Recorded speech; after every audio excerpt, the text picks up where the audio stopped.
Kanamala forest സ്റ്റേഷന് സമീപം നാട്ടുകാർ റോഡിൽ കുത്തിയിരുന്ന് പ്രതിഷേധിക്കുകയാണ്. ബിജുവിന്റെ കുടുംബത്തിന് 50 ലക്ഷം നഷ്ടപരിഹാരം വേണം. കുടുംബത്തിലെ ഒരാൾക്ക് സർക്കാർ ജോലി അടക്കമുള്ള ആവശ്യങ്ങൾ ഉന്നയിച്ചാണ് സമരം. DFO സ്ഥലത്തെത്തി ഉറപ്പ് നൽകണമെന്നതാണ് ആവശ്യം. പ്രവീൺ പുരുഷോത്തമൻ വിവരങ്ങളുമായി. പ്രവീൺ, രാവിലെ മുതൽ തുടങ്ങിയ പ്രതിഷേധമാണ്. ഫോറസ്റ്റ് ഉദ്യോഗസ്ഥർക്കെതിരെ ഗുരുതരമായ ആരോപണങ്ങളാണ് നാട്ടുകാർ ഉന്നയിക്കുന്നത്. അവിടെ MP അടക്കം ഉള്ള പ്രതിഷേധം, അവിടെ ഉന്തും തള്ളുമടക്കം ഉണ്ടായിരുന്നു. എന്താണ് ഇപ്പോഴത്തെ സാഹചര്യം?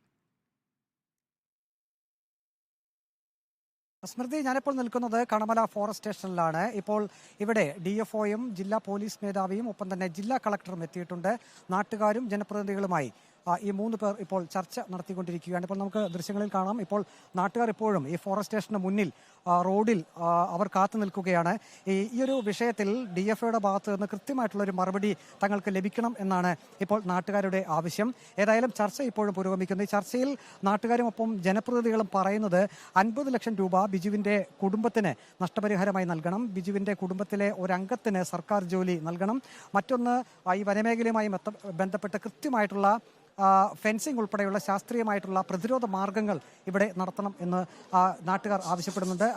ആന്റണി MP ഒപ്പം തന്നെ മറ്റ് ജനപ്രതിനിധികൾ ഉൾപ്പെടെയുള്ളവർ ഇപ്പോൾ ഇവിടെ യോഗം ചേർന്നുകൊണ്ടിരിക്കുകയാണ്. നാട്ടുകാർ ഏതായാലും നമ്മൾ നേരത്തെ കണ്ട പോലെ തന്നെ ശക്തമായിട്ടുള്ള ഭാഷയിൽ തന്നെയാണ് ജില്ലാ കളക്ടറോടും ഒപ്പം തന്നെ DFOയോടും ഇക്കാര്യത്തിൽ പറഞ്ഞുകൊണ്ടിരിക്കുന്നത്. പ്രധാനപ്പെട്ട ആവശ്യം, ഈ കാട്ടുമൃഗങ്ങളുടെ ശല്യത്തിൽ നിന്നും രക്ഷപ്പെടാൻ തങ്ങൾക്ക് ശാശ്വതമായിട്ടുള്ള ഒരു പരിഹാരം വേണം. അതിന് DFOയുടെ ഭാഗത്തു നിന്നും കർശനമായിട്ടുള്ള നടപടികൾ തന്നെ ഉണ്ടാകണം. പ്രത്യേകിച്ചും പട്രോളിംഗ് ഉൾപ്പെടെയുള്ള കാര്യങ്ങൾ കാര്യക്ഷമമാക്കണം. ഇക്കാര്യത്തിൽ യാതൊരു വിട്ടുവീഴ്ചയുമില്ല.